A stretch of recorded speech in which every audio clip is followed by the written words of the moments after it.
Hello and welcome back to Gary's Garage, and in this episode we need to look at replacing a smoky turbo.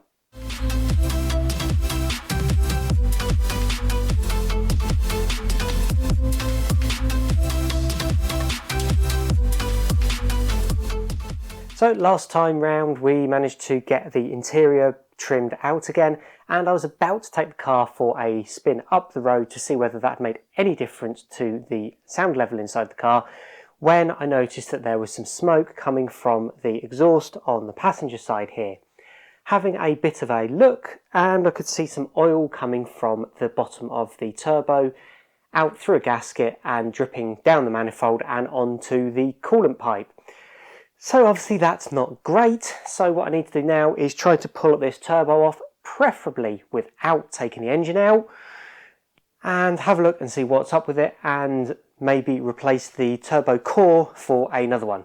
So first thing to do will be jack the car up so that I can get good access to all around the turbo, including underneath, because there's an oil drain pipe that needs to come off from underneath. And let's get going and see what's up with this turbo.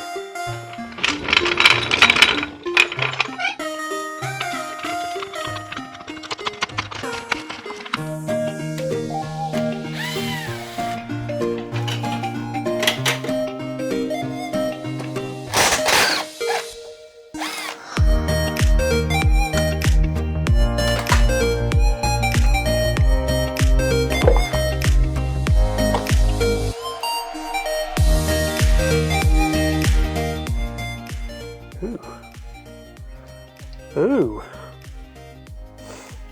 Okay. That isn't good. That is loose on that V-band. So I wonder if that's what's causing it to drip. Because that won't be pushing everything where it should be. Ooh. That should not be doing that. So do I just clamp that up again and give it a try?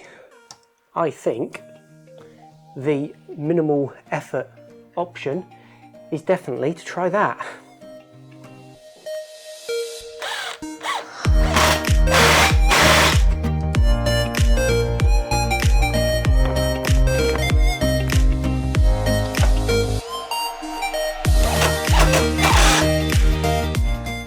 So is that going to end up being the easiest fix that I've ever done on this car? Well, I think the only thing to do now is to fire it up and see what happens, see whether I've still got oil dripping out of that turbo or whether that seems to have solved it. I don't know quite why that V-band clamp would have come loose, but it's certainly something to keep an eye on, especially if this does the trick. If it doesn't, then I'll still have to go back to plan A, which is to pull it off. But I'm going to get it run up to temperature and see if we get any oil dripping from there. So unfortunately, no, that has not solved it. There is still fresh oil coming out from around the turbo. So I'm going to now have to let it cool down before I can actually take the turbo off. But it's always worthwhile checking the silly things if you come across them, because that may have solved it and it may have saved some time. As it is, I still am going to need to do the job, and it now is going to add some time waiting for it to cool down. But that's just the way things go sometimes. So I will be back in a bit when this has all cooled down and it's safe for me to start poking my hand around in there. So I'll see you in a moment.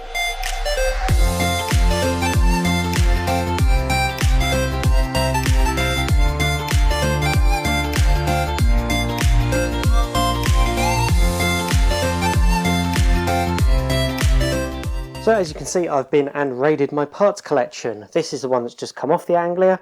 These two have just literally come off of an engine, and that is why they are very filthy. I think that's mostly due to leaking cam cover gaskets that's allowed oil to run down. And this one is just one that I had randomly lying around. It was totally loose, hence why I can remove it from the compressor housing. So this, if you've not seen one before, is the Centre Housing Rotating Assembly, or CHRA, or core from a turbo. And you have two wheels which are linked on a single shaft. This is the exhaust side, and exhaust gas comes from your engine, goes round the outside and causes these fins to turn, and it comes out from the middle back down to the rest of your exhaust. And on the other side, this is your compressor, and it sucks air in the middle and pushes it out the side, and that's what gets forced into the engine. These ones are oil fed, as are most turbos, with the feed and the return on the bottom, and these ones are also water cooled. Not all turbos will be water cooled, but in OEM applications you'll generally find that they're water cooled. So what I need to do now is take a comparison of all of these and figure out which is the least worst. So I'm going to be looking at how much play they have side to side. A little bit of side to side play is okay, because these are also, there's no oil in them at the moment. So normally when they're running, the bearings will be, and the shaft will be running on a film of oil. So that helps keep them located centrally in the right place. But what I'm most concerned about is end play, which is movement in, as it sits at the moment, up and down, or otherwise in and out, with the whole shaft doing that. So I want to find the one that's got the minimal end-to-end play, and also one that has the least side-to-side along with that.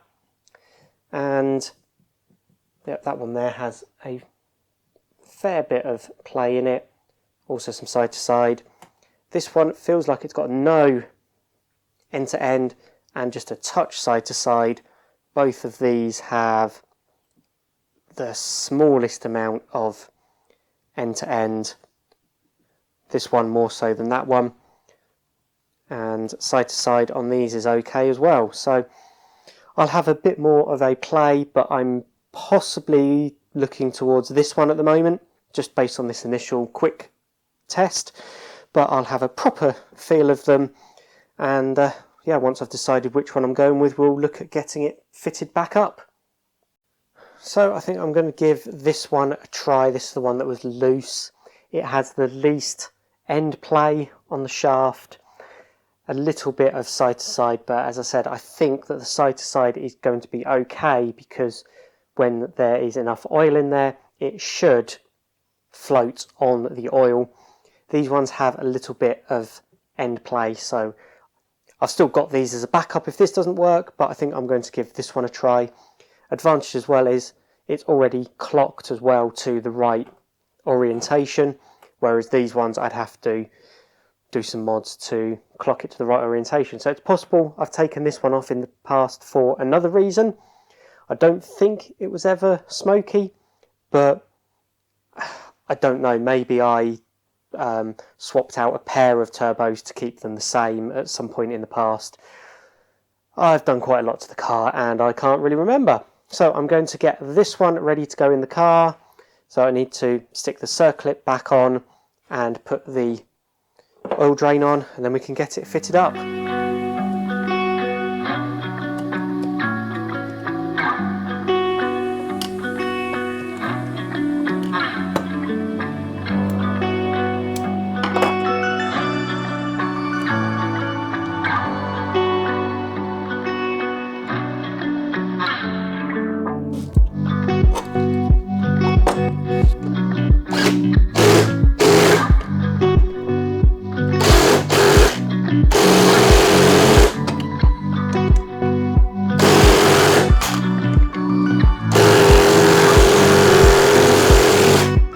I've just sheared the bolt off. Brilliant. So it's a good job I've got two more turbos, because I'm going to have to grab the core from one of the others now, or try to extract the screw from that, which I'm not looking forward to. The dangers of using power tools. I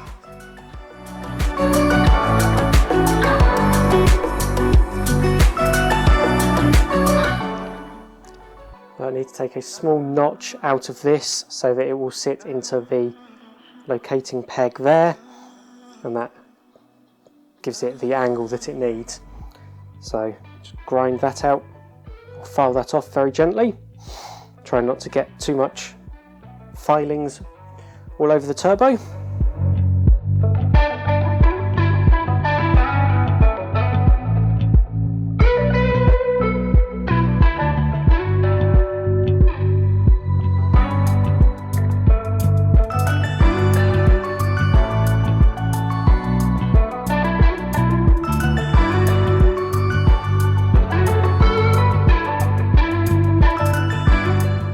Okay, so that's everything put back together, other than the inlet pipe and the filter, but I just want to make sure that it runs first before I bother putting that back. So next thing to do then is fire it up, let it get up to temperature, and see if we have any smoke coming out of here and the exhaust. There might still be a bit of residual oil left in the exhaust that needs to burn off first, but as long as I don't get any new stuff coming up through the gasket there onto the manifold, then I will be happy. So let's fire up and see what we get.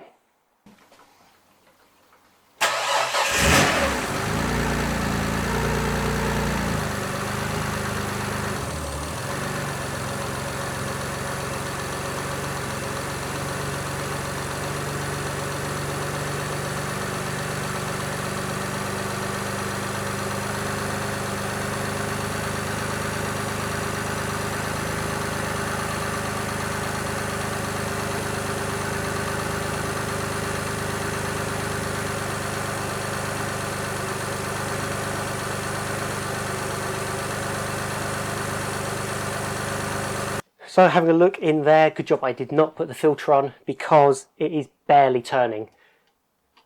I can kind of turn it by hand, but yeah, almost barely turning at all. At least with the old turbo, although it was leaking, at idle it was at least spinning and drawing air through. This is just clocking round, you know, one revolution every 4 or 5 seconds. Well, that's not great. It could be that it's not quite gone in square. Could be there's no oil in it yet, and it just needs to build up oil pressure and feed oil through. But I shall have a quick look and see what it is, because that definitely isn't right. So I'll be back with you in a moment. So as you can hear, apologies if this sound quality doesn't come out very well, it's running. We have a little bit of smoke coming off of here, but I think that's just all the residual stuff just burning off still. I haven't had anything come out the exhaust yet, which is the main thing. I'm happy with it burning off what's left here. I don't want any coming out the exhaust, and that's what we seem to have. So that's all looking good. The turbo, by the way, is now spinning nicely at idle. I think it did just need a little bit more oil and a bit of a kickstart. This turbo has been sitting for a number of years unused, so I think that's just what it was, nothing untoward. So I'm going to just leave it to warm up a bit more, try to burn off a little bit more of this stuff, and then later we'll look at going for a drive.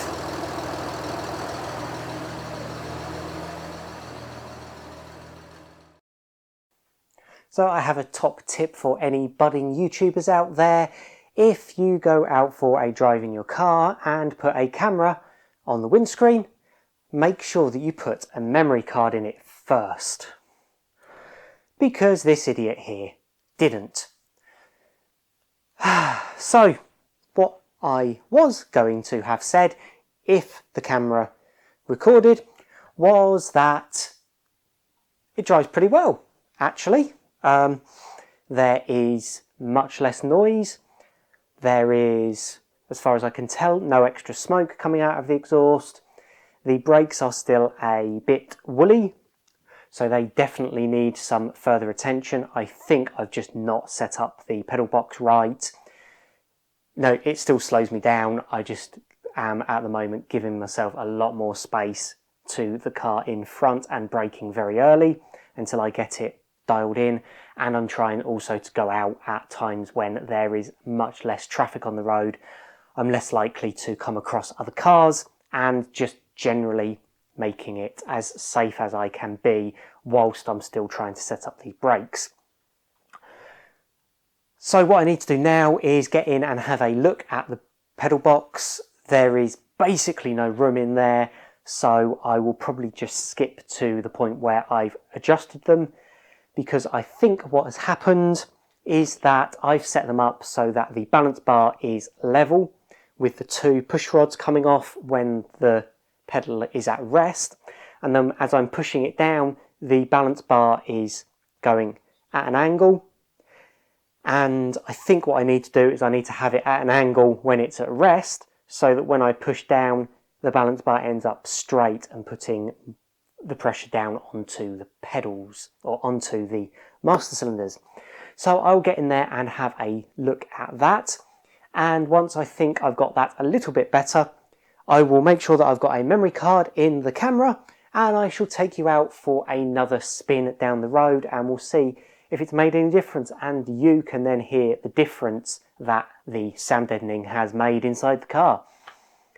So I will be back to you in a moment once I've had a look at the brakes.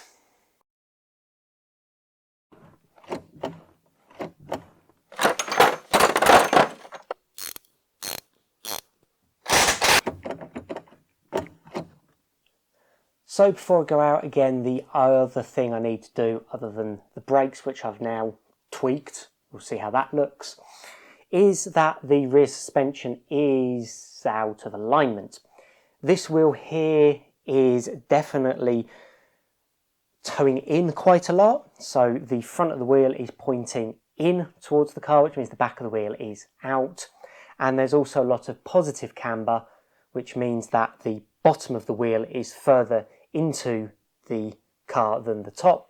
Ideally you want it the other way around, so that the bottom of the wheel is ever so slightly further out. The other side is not much better. I think that just about has some negative camber, so the top of the wheel is just about pointing in on that side, but it certainly is not helping with the very skittish handling it's got at the moment. Thankfully though, when me and my dad built this rear suspension, we made it fully adjustable, so all of that can be adjusted out. It's just that obviously you need to get it into the right place.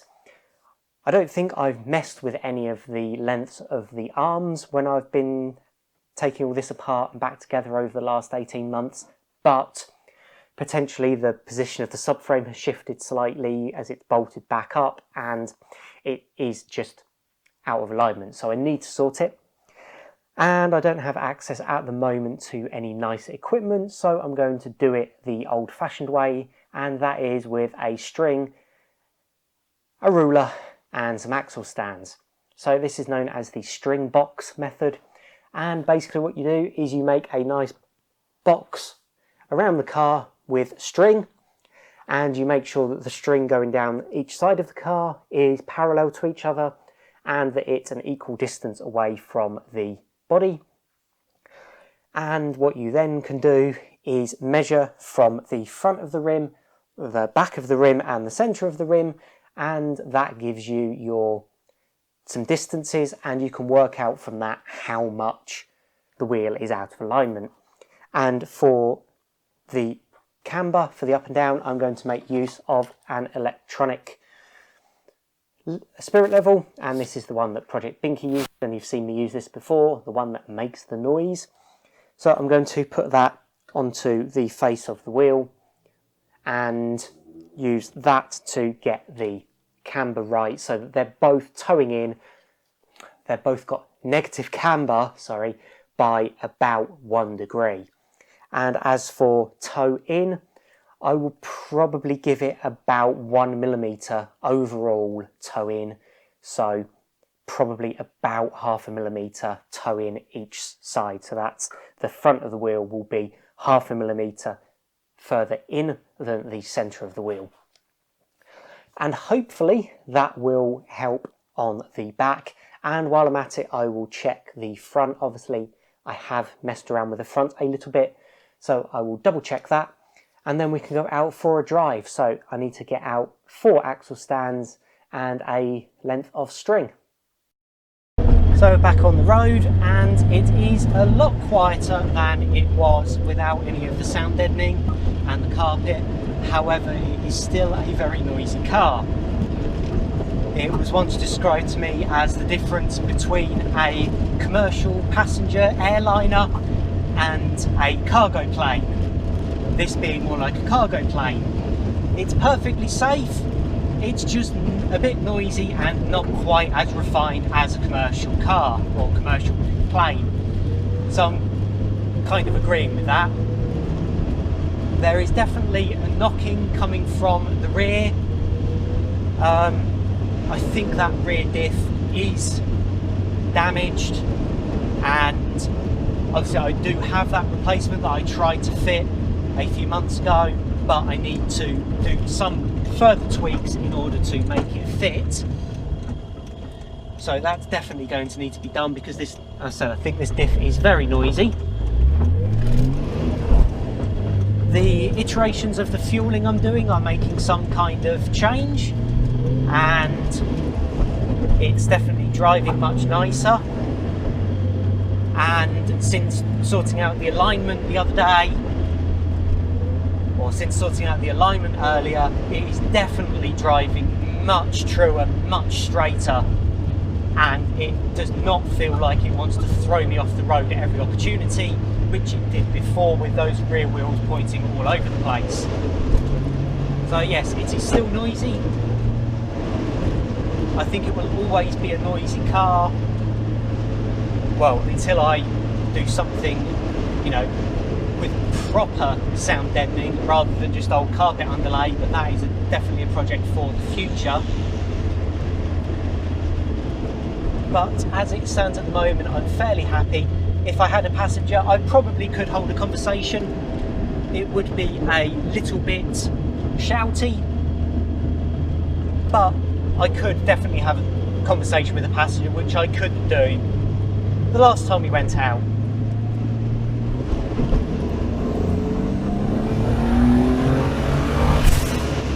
So yeah, that definitely accelerates from 40 to 70 quite nicely. But yes, it is just a touch on the noisy side still. So I'm just going to enjoy the drive and get back home, and yeah, just begin to enjoy the nice drive, albeit a bit loud, but still it's better. It'll be even better once I put some sound deadening in the boot as well. And I think as well, I've only gone about halfway up the bulkhead, so I'm going to go a little bit further up the bulkhead and tuck the sound deadening right up under, and I think that should help a little bit more as well. There's still quite a bit of noise coming through from the front and a bit on the tops of the wheel arches as well, so definitely still some room for improvement there. Definitely room for improvement coming from the boot. But yeah, we're not looking too bad, and as I said, definitely driving straighter. So I am definitely slightly happier with that.